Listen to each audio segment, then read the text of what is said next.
Hello and welcome to Conk's Corner, the Woo! show where I rue the day I was born. Everybody, I am reading Harry Potter every single day. We started from back in quarantine, and my roommate was in on the action for a long time. And today we have Mark here. Mark, oh no, What? something No. happened. Something happened. How did this Where am happen? I? You Okay, can I'm see me gonna right fix this. there. I swear. There he is. Yay! Of course, this happened in the middle of everything. Well, he's there now. So, we were just talking about how something can just go wrong right before, but we did it. We managed. So, Mark is now living in Toronto. We managed to zoom him in. So, Mark, why don't you tell us, how is life going? How are you doing? Fine. Yeah, didn't know I would be questioned. Yeah, no, doing fine. Hillary and I are just like staying at home, doing nothing. Um, Nice. I'm making art pieces and spending my time doing that kind of stuff, playing a lot of Among Us lately. The biggest thing that's happening right now is that Hillary and I are getting two cats. Oh, Um, so we just found out today that we'll probably get them next week. So so after this, after I'm this gonna put you on the episode spot here. What's the name for one of your cats? It's so great. starts. Well, first off, we're getting two cats. One is a 4-year-old adult cat, and then the other is his best friend, and it's a 3-month-old kitten. The adult cat we're gonna call Daddy.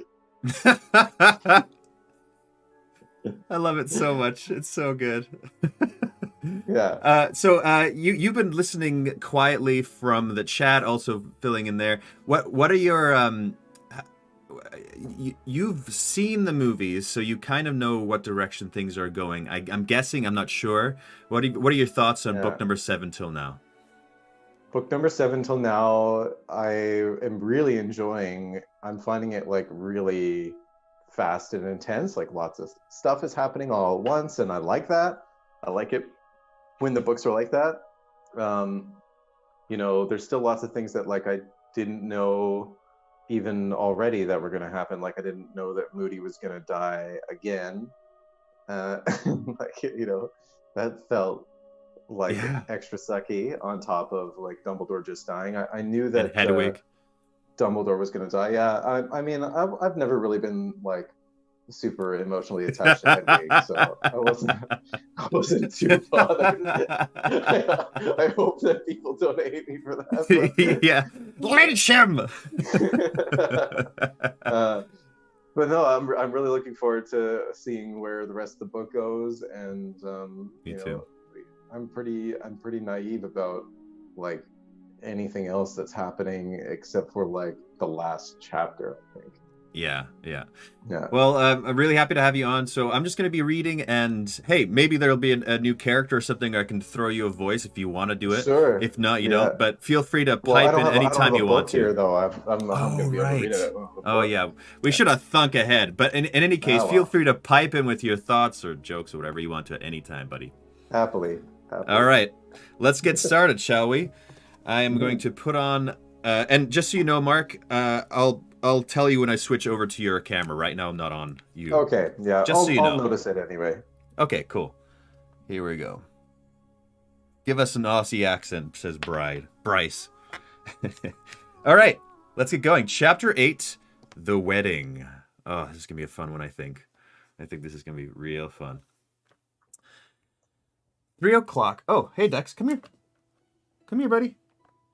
Oh, he's just going to stand there and look at me. All right, here we go. 3 o'clock on the following afternoon found Harry, Ron, Fred, and George standing outside the great white marquee in the orchard, awaiting the arrival of the wedding guests. Harry had taken a large dose of polyjuice potion and was now the double of red-headed muggle boy from the local village, Autry Street Uh, Catchpole, from whom Fred had stolen hairs using a summoning charm. What? what? Why? Why? For what reason? I know what I'm like when I've taken a large dose of polyjuice potion. Yeah, we all know that, Mark. The plan was to introduce Harry as Cousin Barney and trust to the great number of Weasley relatives to camouflage him. Oh, okay, so it's... Yeah, okay, that makes sense. All four of them were clutching seating plans so that they could help show people to the right seats. A host of white-robed waiters had arrived an hour earlier, along with a golden-jacketed band, and all of these wizards were currently sitting a short distance away under a tree. Harry could see a blue haze of pipe smoke issuing from the spot. Behind Harry, the entrance to the marquee revealed rows and rows of fragile golden chairs set either side of a long purple carpet. The supporting poles were entwined with white and gold flowers. Fred and George had fastened an enormous bunch of golden balloons over the exact point where Bill and Fleur would shortly become husband and wife. I swear, there's going to be some kind of prank in those balloons. There's going to be some kind of prank. Oh yeah, that is suspicious. They're right there. Those two. Yeah, there's a birthday in the chat. Oh, Nando. Okay, Nando, it's your birthday. It's your birthday.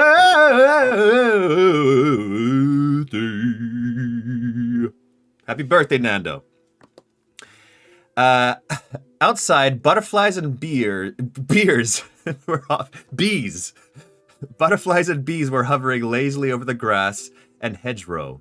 Harry was rather uncomfortable. The Muggle boy whose appearance he was affecting was slightly fatter than him, and his dress robes felt hot and tight in the full glare of a summer's day. "When I get married," said Fred, tugging at the collar of his own robes, "I won't be bothering with any of this nonsense. You can all wear what you like, and I'll put a full body-bind curse on Mum until it's over." "She wasn't too bad this morning, considering," said George. "Cried a bit about Percy not being there, but who wants him? Oh, blimey, brace yourselves. Here they come. Look!" Brightly colored figures were appearing one by one out of nowhere at the distant boundary of the yard. Within minutes, a procession had formed, which began to snake its way through the garden towards the marquee. Exotic flowers and bewildered birds fluttered on the witches' hats, while precious gems glittered from many of the wizards' cravats. A hum of excited chatter grew louder and louder, drowning the sound of the bees as the crowd approached the tent. "Excellent. I think I see a few Vila cousins," said George. Vila cousins. Like, what? Cousins? Like, the Vilas are cousins, or they're cousins of theirs? No, the Cousins of Fleur, right? Like Fleur is part Vila. Oh, yeah, I totally forgot. I think I Yeah. know how to make you a bit larger. Oh, there we go. I'm going to fix this. Mark. You don't have to worry about that, John. I've been working on that since March. Nice. Good one. That was quick. There we go. Vila cousins. Craning his neck for a better look. "They'll need help understanding our English customs. I'll look after 'em." "Not so fast, Lugless," said Fred, and darting past the gaggle of middle-aged witches heading the procession, he said, "Here, what? Oh, he's speaking French. Permettez-moi to assister vous," to a pair of pretty French girls. God. Who giggled and allowed him to escort them inside. Who George just said that? Sorry, George? That was Fred. Oh, Permettez-moi Fred. to assister vous. George was left to deal with the middle-aged witches, and Ron took charge of Mr. Weasley's old ministry colleague, Perkins, while a rather deaf old couple fell to Harry's lot. "Whatcha?" said a familiar voice as he came out of the marquee again and found Tonks and Lupin at the front of the queue. She had turned blonde for the occasion. This is Tonks, I'm guessing. "Arthur told us you were the one with the curly hair. Sorry about last night," she added in a whisper, as Harry led them up the aisle. "The ministry's being very anti-werewolf at the moment, and we thought our presence might not do you any favours." "That's fine. I understand," said Harry, speaking more to Lupin. That makes sense, huh? Then Tonks. Yeah. Lupin gave him a swift smile, but as they turned away, Harry saw Lupin's face fall again into lines of misery. He did not understand it, but there was no time to dwell on the matter. Hagrid was causing a certain amount of disruption. Having misunderstood Fred's directions, he had sat himself, not upon the magically enlarged and reinforced seats set aside for him in the back row, but on 5 seats that now resembled a large pile of golden matchsticks. He's just crushing those chairs. Oh no! Oh, what have I done? Suddenly, John's French sounds really good in comparison, says Melcherill. Yeah, it's better than Fred's, okay? It's way better than Fred's. While Mr. Weasley repaired the damage and Hagrid shouted apologies to anybody who would listen. I'm sorry. I'm sorry. I'm sorry. I'm a monster. Harry hurried back to the entrance to find Ron face to face with a most eccentric-looking wizard. Slightly cross-eyed, with shoulder-length white hair, the texture of candy floss, he wore a cap whose tassel dangled in front of his nose and robes of an eye-watering shade of egg yolk yellow. An odd symbol, rather like a triangular eye, glistened from a golden chain around his neck. So wait, who is this? Just an eccentric-looking wizard, slightly cross-eyed, shoulder-length white hair, that texture of candy floss in front of his nose. Okay. Yeah, I don't think I mentioned who it was. We don't know yet. If you were Tonks and could change your appearance at will, why would you turn your hair purple first? Lois. If this is a character for some throw some adjectives in there if you have some, just based on the books in this character, if it's needed. Cross-eyed, Thanelia Lovegood, he said, extending a hand to Harry. My daughter and I live just over the hill, so kind of the good Weasleys to invite us. But I think you know my Luna. Oh, it's Luna's dad! It's Luna's dad! Yeah, Oh. that was what I was expecting based on the hair description, but... Right. Yeah. Eccentric. Okay, two eccentrics. All right, I'm gonna... Yeah, Final Freak says, Luna's dad is probably all you need. So she talks like this. So he's probably spacey and basic Luna in male form. All right. Okay. Yes, said Ron. Isn't she with you? She lingered in that charming little garden to say hello to the gnomes. Such a glorious infestation. How few wizards realize just how much we can learn from the wise little gnomes. Or, to give them their correct name, the Gernumbly Gardensi. Owls do know a lot of excellent swear words, said Ron. I think Fred and George taught them those. Conspirational, breathy, and zany.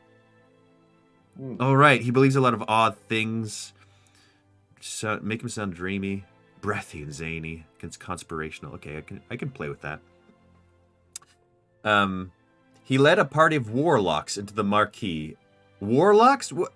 Isn't that like what's a warlock? It's like a warrior wizard, right? I'm not sure. I know the difference between a warlock and a wizard. Yeah, I think that's a warrior wizard. Like, is that a buff wizard? Like, just like these sleeveless bro wizards walking into the wedding? Where we're sitting, bros. Yeah, it's like a gym rat. If you're a gym rat and a wizard, you're a warlock. Oh, I love that. That's really funny. Okay, Luna. She rushed up. Hello, Harry, she said. My name's Barney, said Harry, flummoxed. Oh, have you changed that too? She asked brightly. How did you know? Oh, just your expression, she said. Like her father, Luna was wearing bright yellow robes, which she had accessorized with a large sunflower in her hair. Once you got over the brightness of it all, the general effect was quite pleasant. At least there were no radishes dangling from her ears. Xenophilius, who was deep in conversation with an acquaintance, had missed the exchange between Luna and Harry. Bidding the wizard farewell, he turned to his daughter, who held up a finger and said, "Daddy, look, one of the gnomes actually bit me." Okay, zany, breathless conspirator. "Oh, wonderful! Gnomes' saliva is enormously beneficial." Is that that word? Said Mr. Lovegood, seizing Luna's outstretched finger and examining the bleeding puncture marks. "Luna, my love, if you should feel any burgeoning talent today, perhaps an unexpected urge to sing opera or to declaim in murmish, do not repress it. You may have been gifted by the Gurnumblees." All right, people like that. People like that. So he's saying if she has any random feeling to sing opera or speak in Mermish, like mermaids. Yeah, if she just has the inkling to do anything absolutely bonkers, she should go ahead with it. And that's a gift of the gnomes. I guess so, yeah. Fantastic. I like this guy. Oh, me too. Okay, one sec. There. Okay, I think I fixed it completely. There we go. Ron, passing them in the opposite direction, let out a loud snort. "Ron can laugh," said Luna serenely, as Harry led her and Xenophilius towards their seats. "But my father has done a lot of research on Gurnumble magic." "Really?" said Harry, who had long since decided not to challenge Luna or her father's peculiar views. "Are you sure you don't want to put anything in that bite, though?" "Oh, it's fine," said Luna, sucking her finger in a dreamy fashion and looking Harry up and down.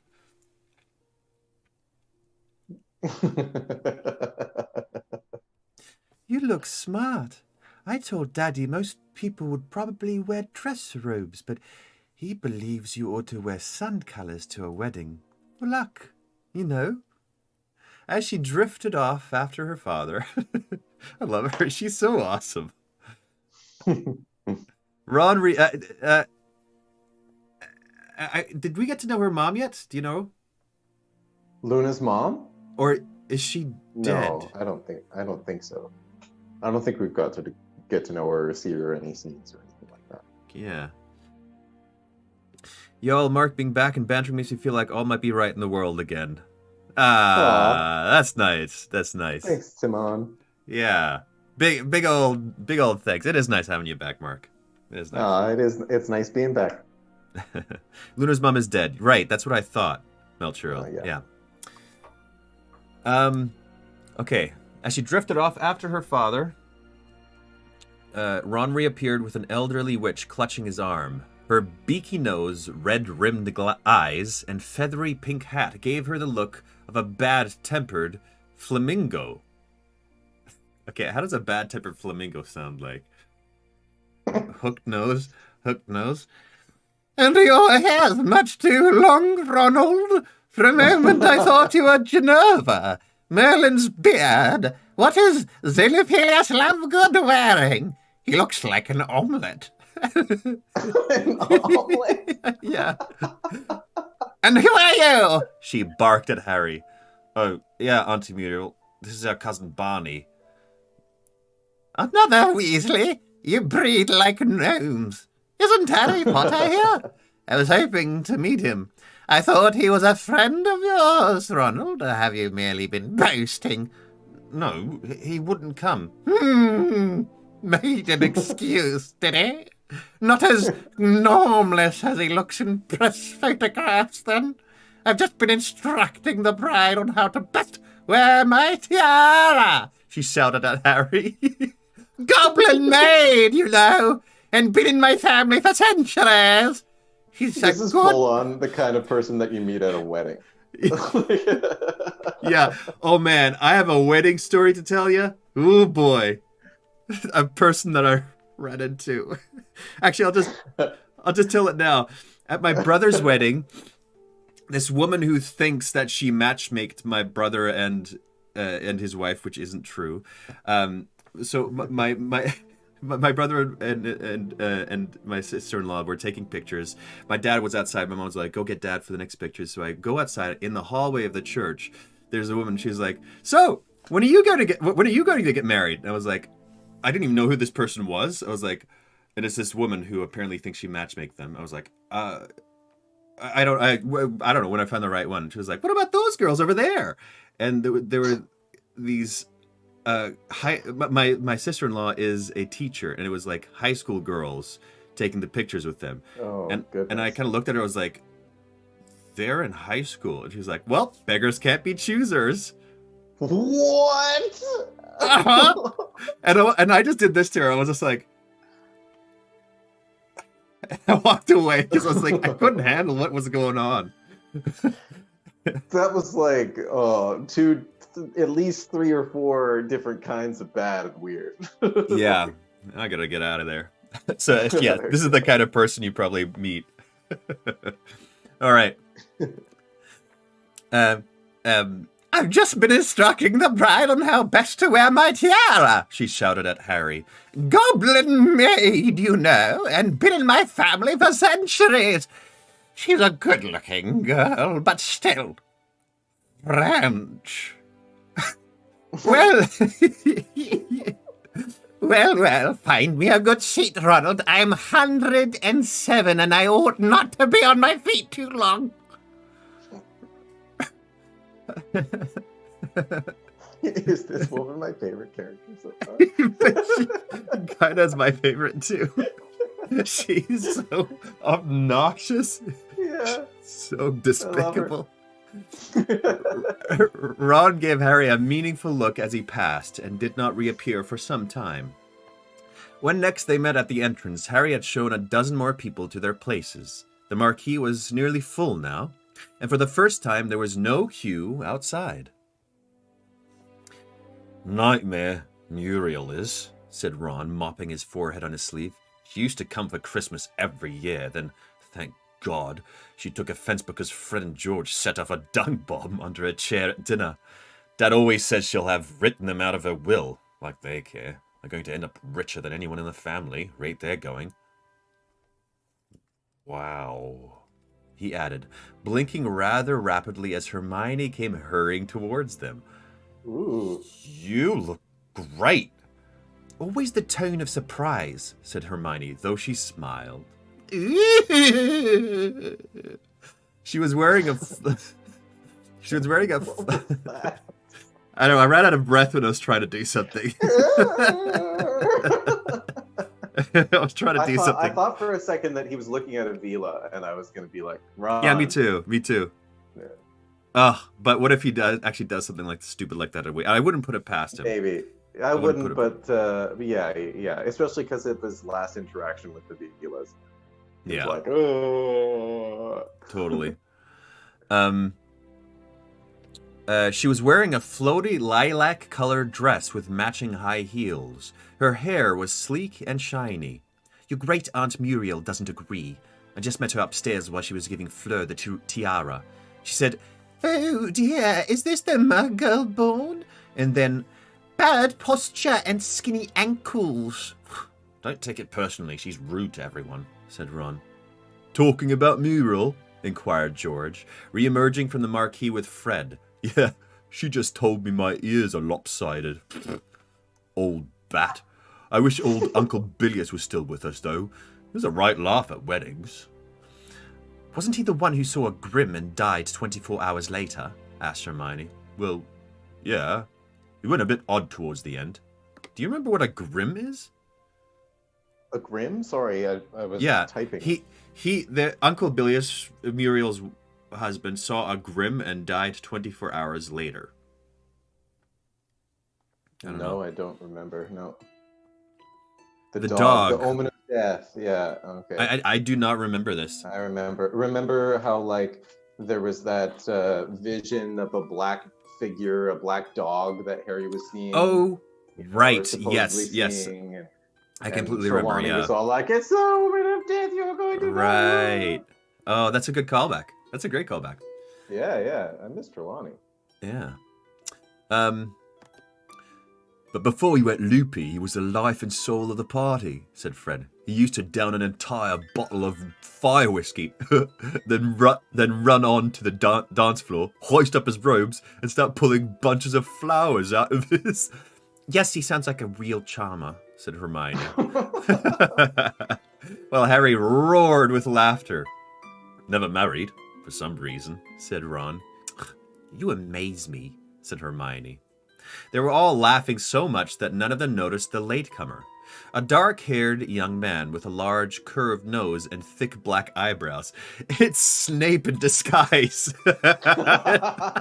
Just imagine, like, Snape's like, oh, hopefully nobody notices. I look I've come for the celebration. Yeah, I look exactly the same, but slightly different. My nose is slightly longer. They won't know.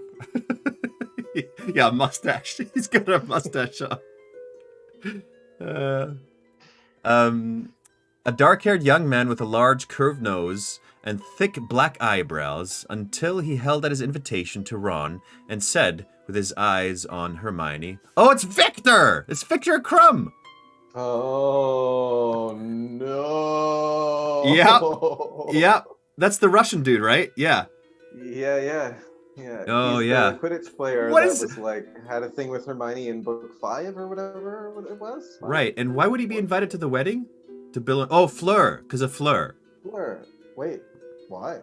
Well, they were in the oh, of course, yeah. The championship. What is it called? Of course, they were in the tournament together. The tour. Tri-Wizard. Bulgarian. Yeah. Well, he's Bulgarian, but I did make him Russian, didn't Somebody says Hungarian, but I think he's Hungarian. Yeah. Well, yeah, of course he's friends. Of course he's friends with Fleur. I was like, why the hell did he get invited? Yeah, exactly. He was the co-champion with Fleur. Yeah. Yeah. You look wonderful. Victor! She shrieked and dropped her small beaded bag, which made a loud thump quite disproportionate to its size. Well, there's something in there, huh? As she scrambled, blushing to pick it up, she said, I didn't know you were... Oh, goodness, it's lovely to see you. How are you? Ron's ears had turned bright red again. After glancing at Crumb's invitation as if he did not believe a word of it, he said, much too loudly, How come you're here?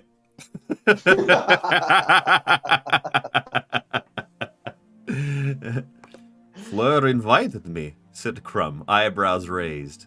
Harry, who had no grudge against Crumb, shook hands, then, feeling that it would be prudent to remove Crumb from Ron's vicinity, offered to show him his seat. Your friend is not pleased to see me, said Crumb, as he entered the now packed marquee. Or is he a relative? He added, with a glance at Harry's red, curly hair. Cousin, Harry muttered, but Crumb was not really listening. His appearance was causing a stir, particularly amongst the Vila cousins. Vila, that's such a good word for the kind of characteristics. Yay. He was, after all, a famous Quidditch player. While people were still craning their necks to get a good look at him, Ron, Hermione, Fred, and George came hurrying down the aisle. Time to sit down, Fred told Harry, or we're going to get run over by the bride. Harry, Ron, and Hermione took their seats in the second row behind Fred and George. Hermione looked rather pink, and Ron's ears were still scarlet. After a few moments, he muttered to Harry, "Do you see he's grown a stupid little beard?" Stupid little beard, I love that. What don't you like about it, Ron? Yeah. He isn't that little or stupid. It is majestic and big. Definitely not little. No. Harry gave a non-committal grunt. A sense of jittery anticipation had filled the warm tent, the general murmuring broken by occasional spurts of excited laughter. Mr. and Mrs. Weasley strolled up the aisle, smiling and waving at relatives. Mrs. Weasley was wearing a brand new set of amethyst-colored robes with a matching hat. A moment later, Bill and Charlie stood up at the front of the marquee, both wearing dress robes with large white roses in their buttonholes. Fred wolf whistled, and there was an outbreak of giggling from the Vila cousins. Then the crowd fell silent as music swelled from what seemed to be the golden balloons. "Oh," said Hermione, swiveling around in her seat to look at the entrance. A great collective sigh issued from the assembled witches and wizards as Monsieur Delacour and Fleur came walking up the aisle, Fleur gliding, Monsieur Delacour bouncing and beaming. Fleur was wearing a very simple white dress and seemed to be emitting a strong silvery glow. While her radiance usually dimmed everyone else by comparison, today it beautified everybody it fell upon. Oh, that's really beautiful That's writing. so nice. That is really, really beautiful. It beautified everybody it fell upon. Love it. Steal that next time I go to a wedding and tell it to the bride. Yeah, totally. I'm going to do that too. Normally you're gorgeous, but today I felt gorgeous. by being in your presence. Yeah. My hotness level went up by 5 just by being around you. Just because I was beside you.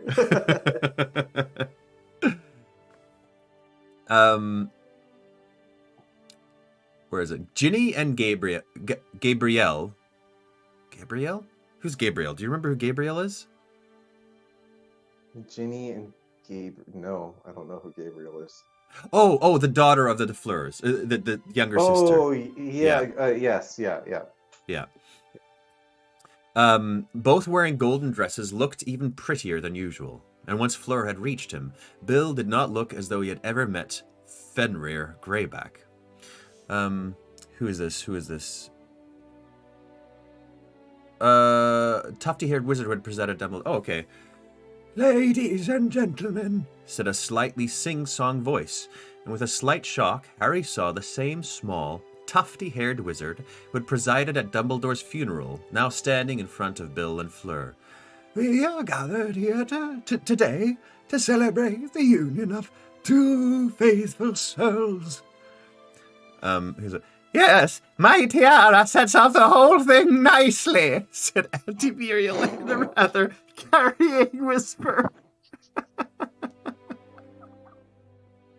"But I must say, Ginevra's dress is far too low cut." Oh my god. She's the worst. That's like the person that you met earlier at the wedding that you already hated after about 4 drinks. Totally. Just shut up, please. Yeah. Ginny glanced around, grinning, winked at Harry, then quickly faced the front again. Harry's mind wandered a long way from the marquee, back to afternoons spent alone with Ginny in lonely parts of the school grounds, looking for rocks. No, that's not actually there, but I don't know why I had it looking for rocks. It's the dumbest joke I've ever made, I think. I didn't even. It's just lonely parts of school grounds. They seemed so long ago. They had always seemed too good to be true, as though he had been stealing shining hours from a normal person's life. A person without a lightning-shaped scar on his forehead. "Do you, William Arthur, take Fleur Isabel?" In the front row, Mrs. Weasley and Madame Delacour were both sobbing quietly into scraps of lace. Trumpet-like sounds from the back of the marquee told everyone that Hagrid had taken out one of his old tablecloth-sized handkerchiefs. Hermione... Dustbin hands. Yeah, handkerchiefs. Just Hermione turned and beamed at Harry. Her eyes, too, were full of tears. "And I declare you bonded for life." The tufty-haired wizard raised his wand high over the heads of Bill and Fleur, and a shower of silver stars fell upon them, spiraling around their now entwined figures. As Fred and George led a round of applause, the golden balloons overhead burst. Birds of paradise and tiny golden bells flew and floated out of them, adding their songs and chimes to the din. It's very beautiful. Very beautiful. "Ladies and gentlemen," called the tufty-haired wizard, "if you would please stand up." They all did so, Auntie Muriel grumbling audibly. He waved his wand. The seats on which they had been sitting rose gracefully into the air as the canvas walls of the marquee vanished, so that they stood beneath a canopy supported by golden poles, with a glorious view of the sunlit orchard and surrounding countryside. Next, a pool of molten gold spread from the center of the tent to form a gleaming dance floor. The hovering chairs grouped themselves around small, white-clothed tables, which all floated gracefully back to earth around it, and the golden-jacketed band trooped towards a podium. "Smooth," said Ron approvingly, as the waiters popped up on all sides, some bearing silver trays of pumpkin juice, butter beer, and fire whiskey, other tottering piles of tarts and sandwiches. Yum. Yum. "We should go and congratulate them," said Hermione, standing on tiptoe to see the place where Bill and Fleur had vanished amid a crowd of well-wishers. "We'll have time later," shrugged Ron, snatching 3 butter beers from a passing tray and handing one to Harry. "Hermione, cop hold, scrub a table." "Oh, not there, nowhere near Muriel." Ron led the way across the empty dance floor, glancing left and right as he went. Oh, he's keeping a lookout for Crumb, for Victor. Of course. Just like, whoa, what table? What table? Yeah. Oh, next sentence. Harry felt sure he was keeping an eye out for Crumb. There we go. By the time they had reached the other side of the marquee, most of the tables were occupied. The emptiest was the one where Luna sat alone. "All right if we join you?" asked Ron. "Oh, yes," she said happily. "Daddy's just gone to give Bill and Fleur our present." "What is it? A lifetime supply of Gurdy roots?" asked Ron. Hermione aimed a kick at him under the table, but caught Harry instead. "Aha!" Eyes watering in pain, Harry lost track of the conversation for a few moments. The band had begun to play. Bill and Fleur took to the dance floor first, to great applause. After a while, Mr. Weasley led Madame Delacour onto the floor, followed by Mrs. Weasley and Fleur's father. "I like this song," said Luna, swaying in time to the waltz-like tune, and a few seconds later, she stood up and glided onto the dance floor, where she revolved on the spot, quite alone, eyes closed and waving her arms. She's so awesome. I love her. She doesn't care at all. She can exist alone in the world and have the time of her life. Yeah, that's the best. The way that that's written, it sounds like both parents are dancing with the opposite parent's spouse, and I think that's really sweet. Yeah, does that? I don't think I've seen that happen at weddings. Me either, but it's kind of written like it sounds like that is what's happening. What's happening, yeah. But it's not super clear. For those of you in the chat who are from the UK, is this a thing? Is this a tradition? I don't know. She's great, isn't she? Said Ron admiringly. Always good value. So he's not admiring her character. He's admiring the things that she adds to situations. Lucas Herzog, welcome back. But the smile vanished from his face at once. Victor Crumb had dropped into Luna's vacant seat. Hermione looked pleasurably flustered, but this time Crumb had not come to compliment her. With a scowl on his face, he said, "Who is that man in the yellow?" That's Xenophilius Lovegood. He's the father of a friend of ours," said Ron. His pugnacious tone indicated that they were not about to laugh at Xenophilius, despite the clear provocation. "Come and dance," he added abruptly to Hermione. She looked taken aback, but pleased too, and got up. Nice! Nice, Ronald! Good job. They vanished together into the growing throng on the dance floor. Okay, Ana Laura says, "In my country, it is a tradition. In Mexico, it's happened at every wedding I've been to in the U.S. Really? I've never been to a wedding. Maybe it's a U.S.-UK thing, but at least in Canada, I've never seen that happen ever. If it has happened, I've never actively noticed it, but yeah, it's a sweet. It's definitely sweet. I think. That's it's nice. Ah, they are together now, asked Crumb, momentarily distracted. Sort of, said Harry. Who are you? Crumb asked. Barney Weasley. They shook hands. You, Barney. You know this man Love Goodwell? No, I only met him today. Why? Crumb glowered over the top of his drink, watching Xenophilius, who was chatting to several warlocks on the other side of the dance floor. Oh! Just a bunch of ripped dudes hanging out with Xenophilius. We're Ripped the wizards. warlocks. Oh, did you use Expelliarmus too? Cool, dude. They're using Expelliarmus too much. Love it. Where is it? Because, said Crumb, if he was not a guest of Fleur's, I will duel him here and now for wearing that filthy sign upon his chest. Sign? Said Harry, looking over at Xenophilius too. The strange triangular eye was gleaming on his chest. Why? Is this Crumb being all hating on Xenophilius? Yeah, because of the triangular eye on his chest. Oh. Isn't an eye in a triangle the Illuminati sign? Yeah. So there's Illuminati in the... Well, he's a conspiracy theorist. He's a conspiracy Harry theorist. Potter is Illuminati, man. Yeah, he has to be. Where is it? Oh yeah, strange chest. Why? What's wrong with it? Grindelwald.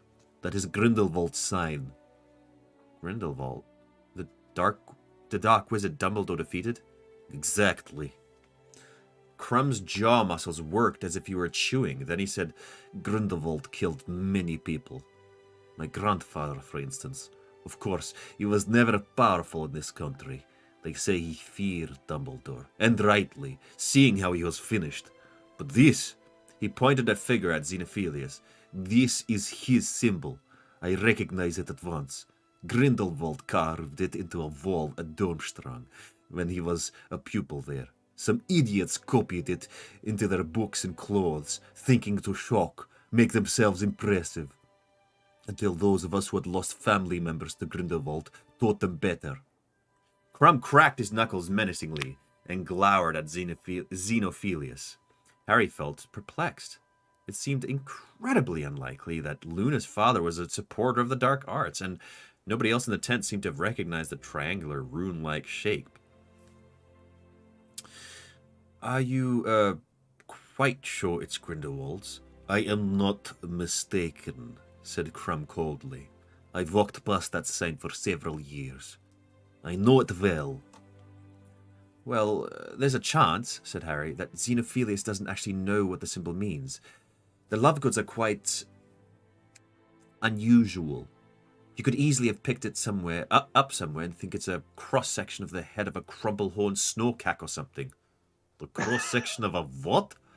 Well, I don't know what they are, but apparently he and his daughter go on holiday looking for them. Harry felt he was doing a bad job explaining Luna and her father. That's her, he said, pointing at Luna, who was still dancing alone, waving her arms around her head like someone attempting to bat off midges. Why is she doing that? Asked Crumb. Probably, she's awesome. Probably trying to get rid of a rack spurt, said Harry, who recognized the symptoms. Crumb did not seem to know whether or not Harry was making fun of him. He drew his wand from inside his robes and tapped it menacingly on his thigh. Sparks flew out of the end. Gregorovitch, said Harry loudly, and Crumb started, but Harry was too excited to care. The memory had come back to him at the sight of Crumb's wand. Ollivander taking it and examining it carefully before the Triwizard Tournament. What? What is he remembering? I can't remember. Everybody this. before the Triwizard Tournament had their wands examined, and so Harry was there and he saw Crumb get his wand examined, and he's having some memory about it. It's linking it to Gregorovitch somehow. Okay. Right? I read that, right? Yeah. It's probably going to come up in a few minutes here. Yeah. Where were we? What about him? asked Crumb suspiciously. He's a wand maker. I know that, said Crumb. He made your wand. That's why I thought... Quidditch. Crumb was looking more and more suspicious. How do you know Gregorovich made my wand? I read it somewhere, I think, said Harry, in a fan magazine. He improvised wildly. Crumb looked mollified. Wow. Yeah. Brutal. A fan magazine. Harry is forgetting that Harry's forgetting that he doesn't look like Harry. Yeah. Oh, yeah. Totally. I would probably make the same mistake, to be honest. Yeah. I would not be good at this. Yeah. I had not realized I ever discussed my wand with fans, he said. So, where's Gregorovich these days? Crumb looked puzzled. He retired several years ago. I was one of the last to purchase a Gregorovich wand. They are the best. Although I know, of course, that you Britons set much store by Ollivander. Harry did not answer. He pretended to watch the dancers like Crumb, but he was thinking hard. So Voldemort was looking for a celebrated wand maker, and Harry did not have to search far for a reason. It was surely because of what Harry's wand had done on the night that Voldemort had pursued him across the skies. The Holly and Phoenix Feather Wand had conquered the borrowed wand, something that Ollivander had not anticipated or understood. Would Gregorovich know better? Was he truly more skilled than Ollivander? Did he know secrets of wands that Ollivander did not? This girl is very nice looking, Crumb said, recalling Harry to his surroundings. Crumb was pointing at Ginny, who had just joined Luna.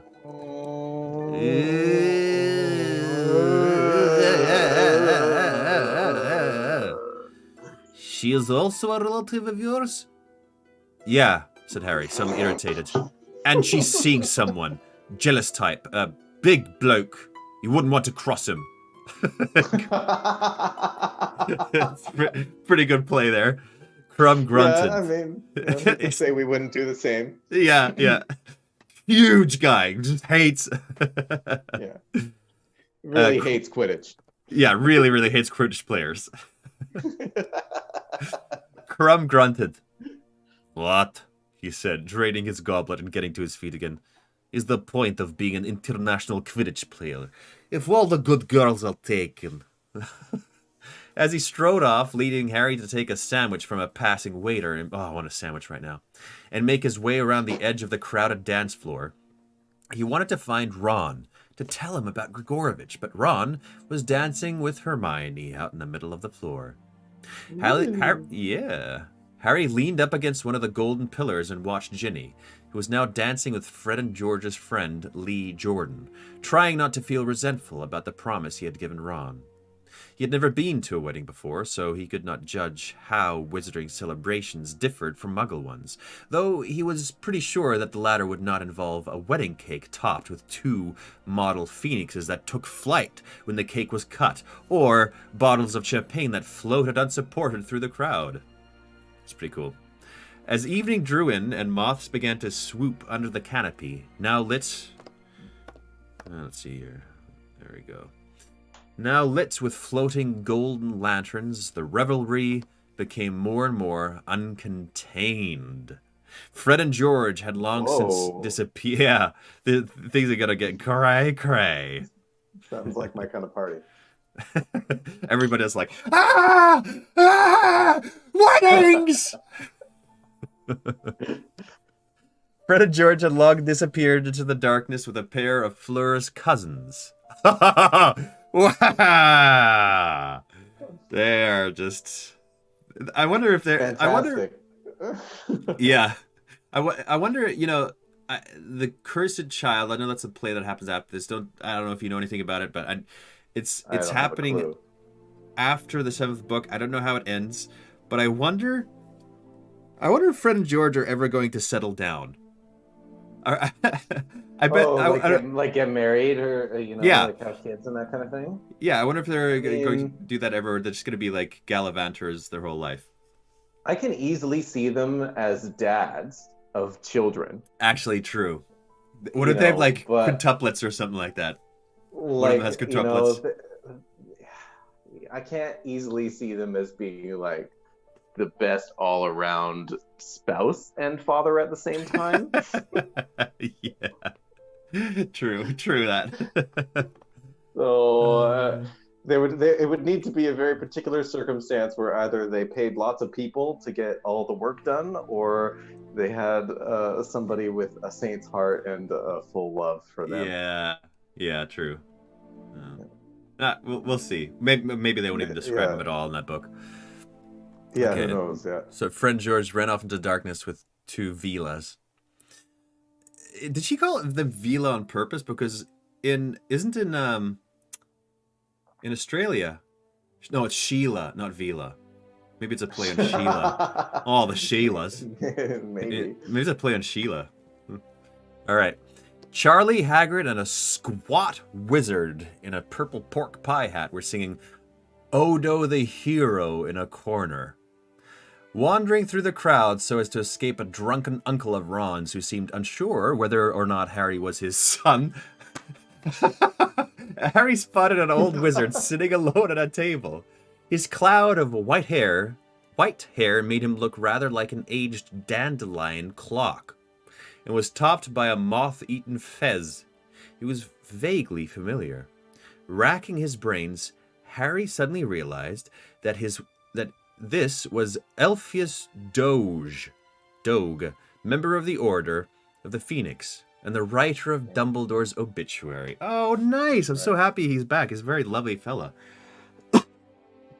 Well, I don't know if we've ever actually legitimately met him in person. We just read the just the lovely things he said. Yeah, the things he said in the newspaper. Yeah.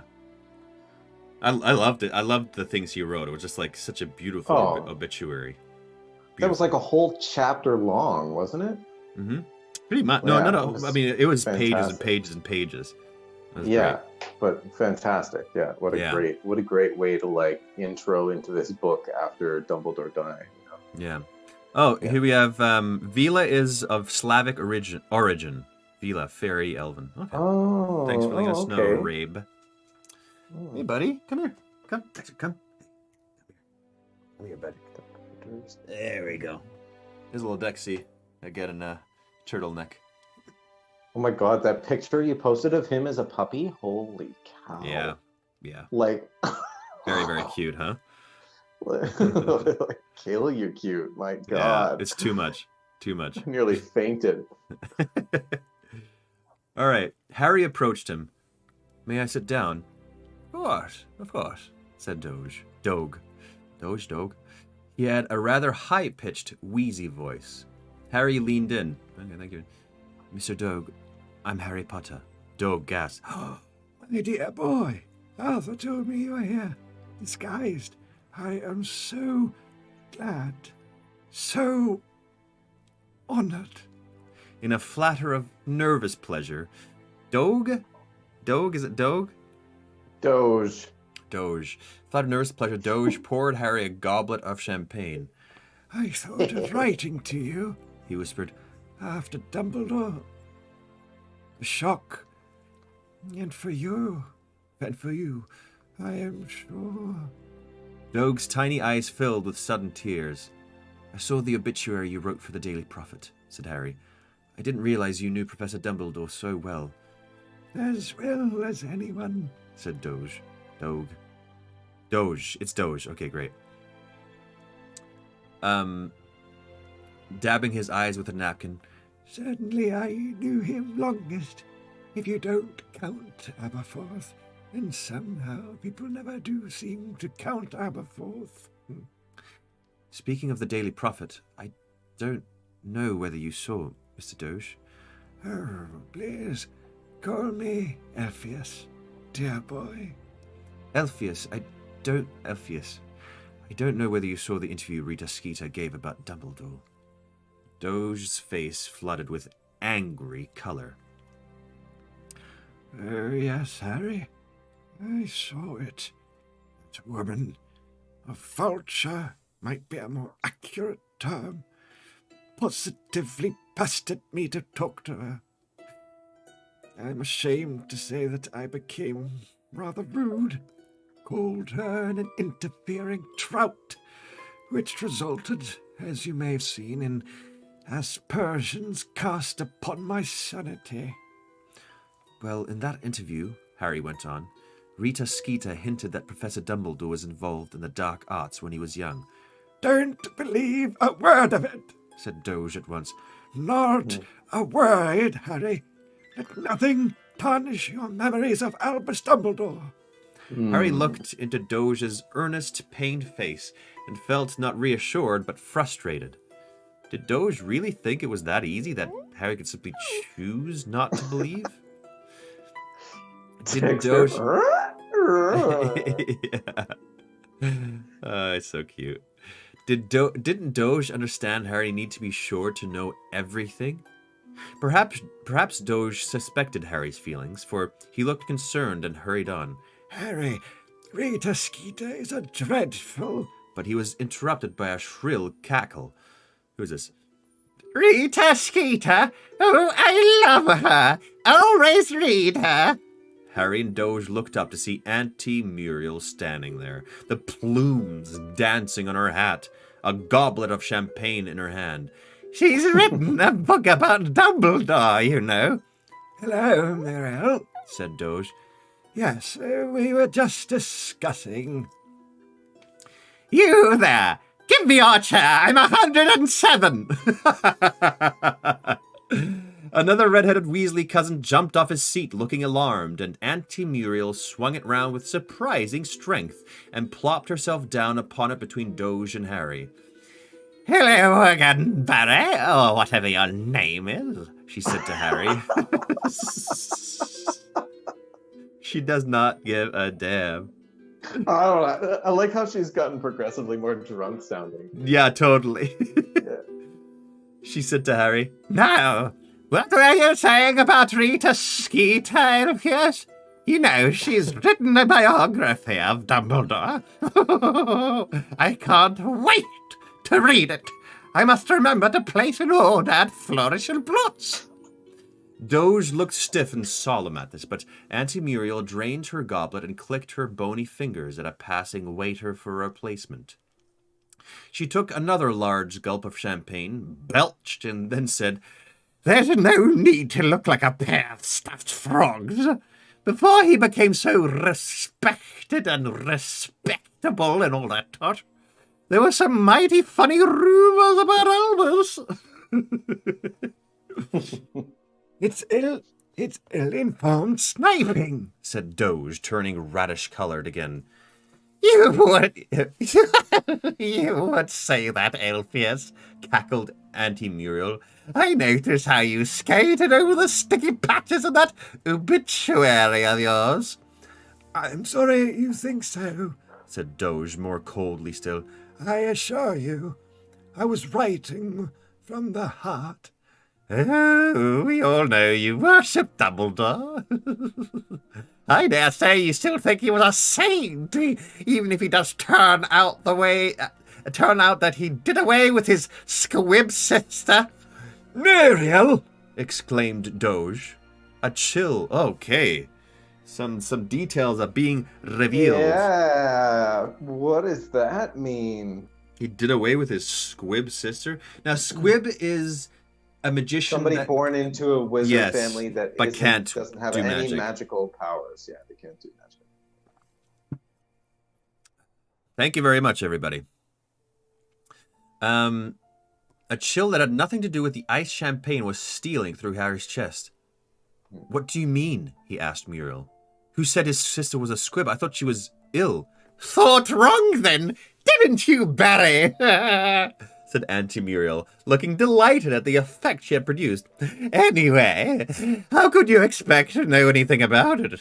It all happened years and years before you were even thought of, my dear. And the truth is that those of us who are alive then never knew what really happened. That's why I can't wait to find out what Skeeter's unearthed. Dumbledore kept that sister of his quiet for a long time.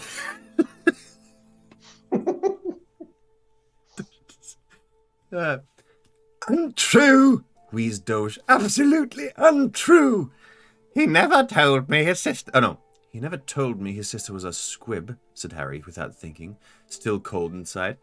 And why on earth would he tell you? Screeched Muriel, swaying a little in her seat as she attempted to focus upon Harry.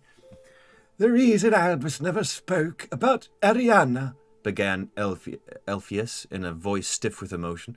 is, I should have thought, quite clear. He was so devastated by her death. Why did nobody ever see her, Alpheus? Squawked Muriel. Why did half of us never even know she existed until they carried the coffin out of the house and held a funeral for her? Where was saintly Albus while Ariana was locked in the cellar? Ooh, off being brilliant at Hogwarts, and never mind what was going on in his own house. What do you mean, locked in the cellar? Asked Harry. What is this? Doge looked wretched. Auntie Muriel cackled again and answered Harry. Dumbledore's mother was a terrifying woman. Simply terrifying. Muggle-born, though I heard she pretended otherwise. She never pretended anything of the sort. Kendra was a fine woman, whispered Doge miserably, but Auntie Muriel ignored him.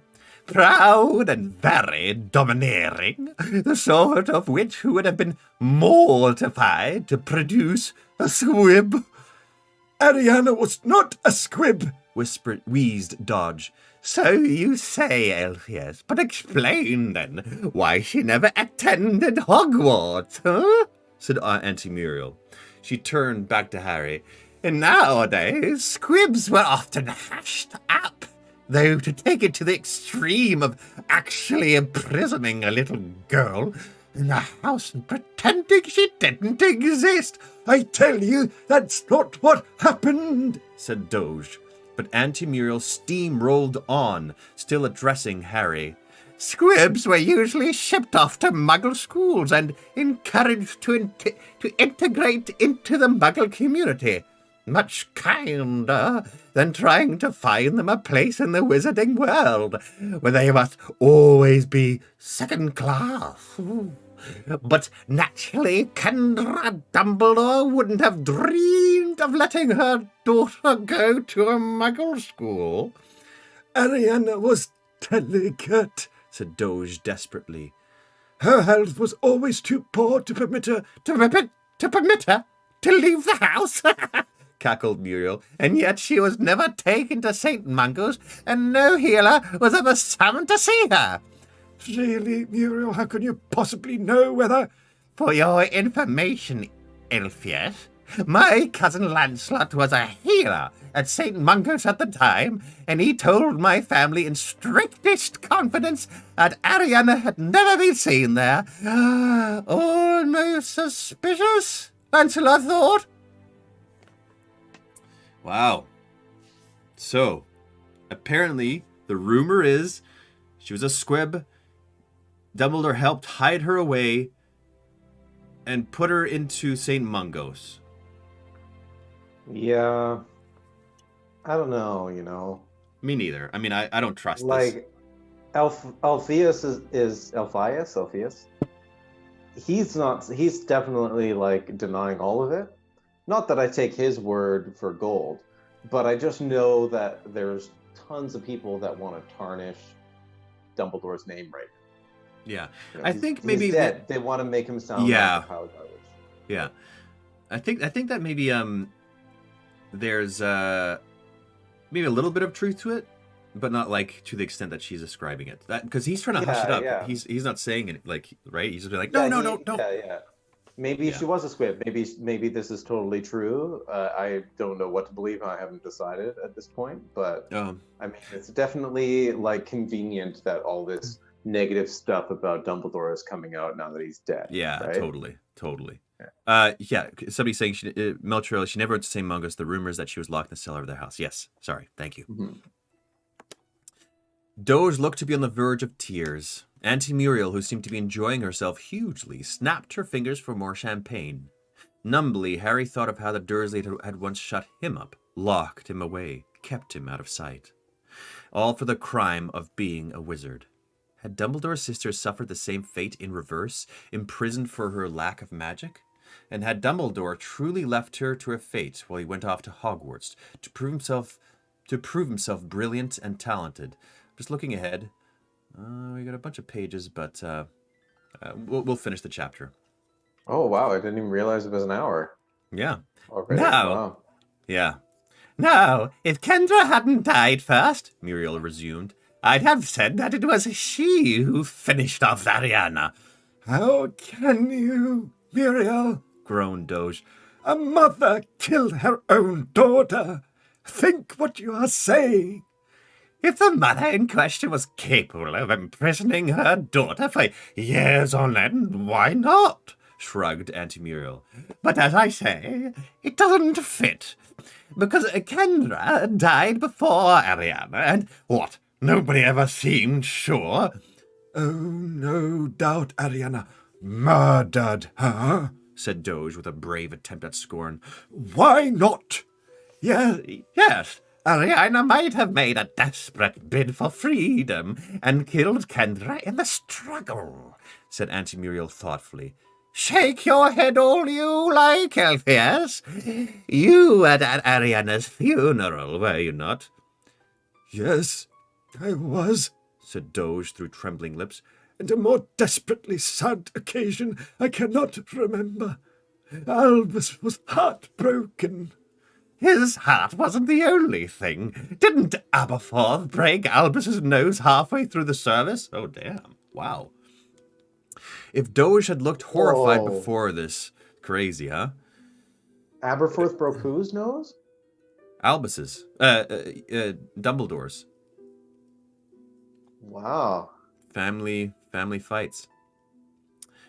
If Doge had looked horrified before he saw this, it was nothing to how he looked now. Muriel might have stabbed him. She cackled loudly and took another swig of champagne, which dribbled down her chin. How do you? Croaked Doge. My mother was friendly with old Bathilda Bagshot, Said Aunt Bagshot, not Bagshit. said Auntie Muriel happily. Bathilda described the whole thing to Mother while I was listening at her door.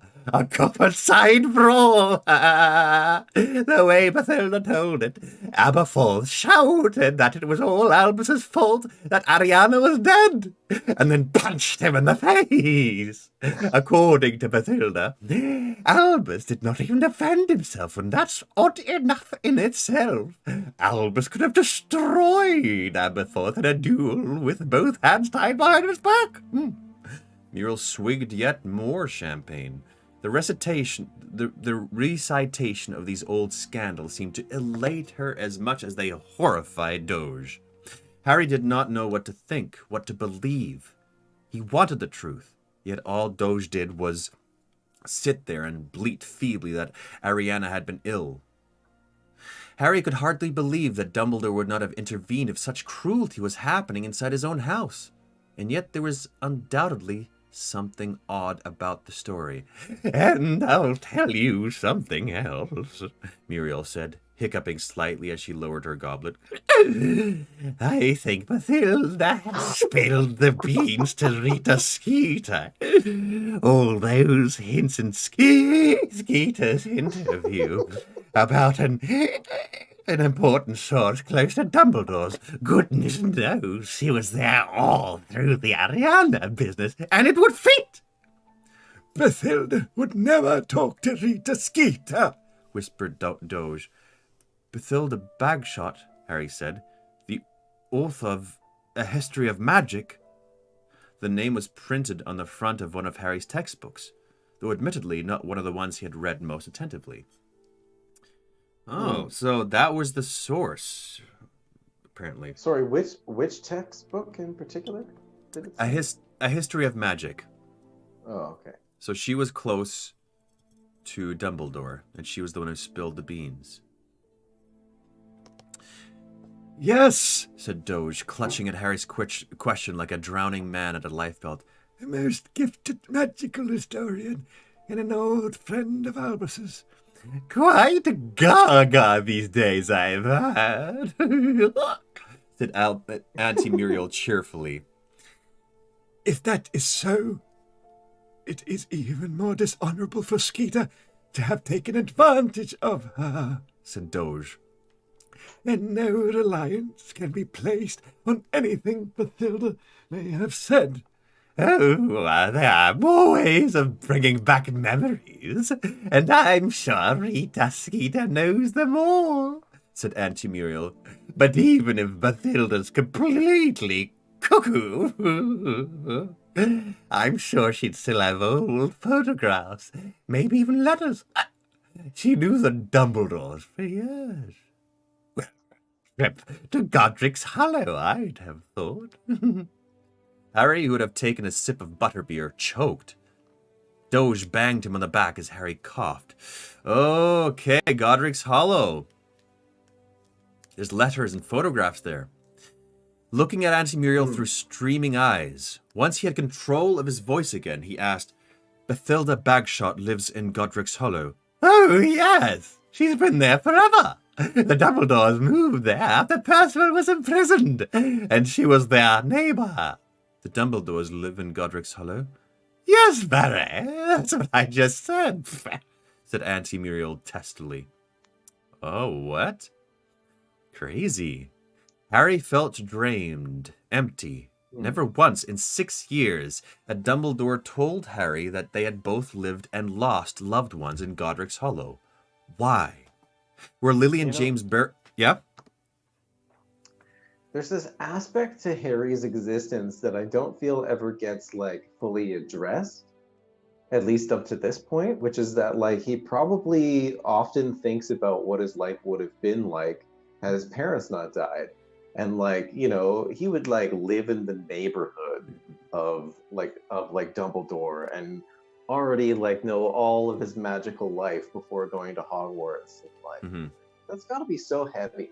Like, yeah, totally. He's kept in the dark so much about so much stuff until right now, like, or at least until the last couple of books, you know. Yeah, and like, it's just gotta like, be so heavy. Yeah, and you're like also the burden of carrying around a prophecy about yourself and be called the what's it called? Not the chosen one. The chosen one or whatever. Yeah. Yeah. Anyway, like just also carrying that around, having this big prophecy, but just having mystery at the same time. Ooh. Yeah. Comparison. Yeah. The boy who lived. That's it. The boy who lived. Yeah. Yeah. That's it. Boy who lived. Had Dumbledore visited... were Lily and James buried close to Dumbledore's mother and sister? Had Dumbledore visited their graves, perhaps walked past Lily and James's to do so? And he had never once told Harry. Never bothered to say. And why it was so important, Harry could not explain, even to himself. He'd have felt it had been tantamount to a lie not to tell him that they had this place and these experiences in common. He stared ahead of him, barely noticing what was going on around him, and did not realize that Hermione had appeared out of the crowd until she drew up a chair beside him. I simply can't dance any more, she panted, slipping off one of her shoes and rubbing the sole of her foot. Ron's gone looking to find more butterbeers. It's a bit odd. I've just seen Victor storming away from Luna's father. Looked like they'd been arguing. She dropped her voice, staring at him. Harry, are you okay? Harry did not know where to begin, but it did not matter. At that moment, something large and silver came falling through the canopy over the dance floor. Graceful and gleaming, the lynx landed lightly in the middle of the astonished dancers. Heads turned. What's a lynx again? You know what a lynx is? A cat. It's a wild cat. Ah, okay, gotcha. Heads turned as those nearest it froze absurdly in mid-dance. Then the Patronus's mouth opened wide, and it spoke in the loud, deep, slow voice of Kingsley Shacklebolt. The ministry has fallen. Scrimgeour is dead. They are coming. What? The ministry has fallen. Scrimgeour's dead. They are coming. Whoa! Oh, man. Of course, they couldn't have one happy chapter. Can't happen. Not in this book. Not in this book. I mean, at the beginning of this chapter, I was sus. You were what? That was sus. Oh, Suspicious. yeah. I thought Yeah. something would go wrong, but I thought that it would just be to the degree that it just did. But of course, now all the Yeah, Death Eaters no. are coming to the wedding. You Yeah. guys start without us. Okay, Dex is shaking. I think he really needs to pee. We would have been overboard, but Yeah. it was a fun chapter, an informative It chapter. was awesome. I'm excited to see Yeah. where this goes. There's probably some flaw to Dumbledore. Yeah, Somewhere. I mean, I'm definitely like not naive enough to think that Dumbledore is not fallible or his family isn't fallible, but I'm still just really kind of like I don't really want to take I'm gonna take everything with a grain of salt because a lot of people Yeah, want yeah. to discredit him right now. Totally, A lot of people want to totally. make sure that people don't believe that him and his life were valid or whatever. Yeah. Well, Mark, it was a pleasure having you on. We'll I do this loved again. it. We'll do this Loved again. it. I would love to. All right. Okay. See you later. Love you. Thanks everybody for tuning in. We'll be back tomorrow at 6 p.m. again. Bye-bye now. Bye, everybody.